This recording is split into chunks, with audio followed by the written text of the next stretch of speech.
ನಮಸ್ಕಾರ ಕ್ರೀಡಾ ಪ್ರೇಮಿಗಳೇ, ನಾನು ಮೋಹನ್. ನಿನ್ನೆ ಭಾರತವು ಅದ್ಭುತ ಪ್ರದರ್ಶನ ನೀಡಿ ಏಷ್ಯಾ ಕಪ್ ಟ್ರೋಫಿಯನ್ನು ಎತ್ತಿಕೊಂಡ ಕ್ಷಣ.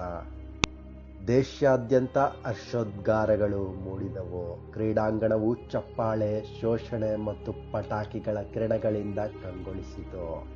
ಕ್ರಿಕೆಟ್ ಇನ್ನೊಮ್ಮೆ ಆಟವಲ್ಲ, ಭಾರತೀಯರ ಭಾವನೆ ಎಂಬುದನ್ನು ಸಾಬೀತುಪಡಿಸಿತು. ಫೈನಲ್ನಲ್ಲಿ ಭಾರತದ ಆಟ ಸಂಪೂರ್ಣ ಮಾಸ್ಟರ್ ಕ್ಲಾಸ್ ಆಗಿತ್ತು. ದಿಟ್ಟ ಬ್ಯಾಟಿಂಗ್, ಚುರುಕು ಬೌಲಿಂಗ್, ಕಂಗೊಳಿಸಿದ ಫೀಲ್ಡಿಂಗ್ ಎಲ್ಲವನ್ನು ತಂಡ ತೋರಿಸಿತು. ಇನ್ನೇನು ವಿರೋಧಿ ತಂಡ ಹೋರಾಡಿದರೂ ಭಾರತದ ಬೌಲಿಂಗ್ ದಾಳಿಯ ಮುಂದೆ ಅವರು ಕುಗ್ಗಿಬಿಟ್ಟರು.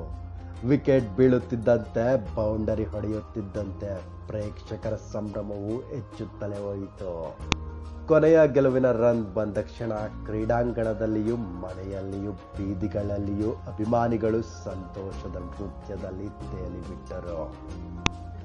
ಈ ಗೆಲುವು ಕೇವಲ ಒಂದು ಟ್ರೋಫಿಯ ಗೆಲುವು ಅಲ್ಲ, ಇದು ತಂಡದ ಆತ್ಮಸ್ಫೂರ್ತಿ, ಹೋರಾಟದ ಮನೋಭಾವ ಮತ್ತು ಭಾರತೀಯರ ಹೆಮ್ಮೆಯ ಸಂಕೇತವಾಗಿದೆ. ಅಭಿನಂದನೆಗಳು ಟೀಮ್ ಇಂಡಿಯಾ. Asia cup ನಮ್ಮದಾಗಿದೆ.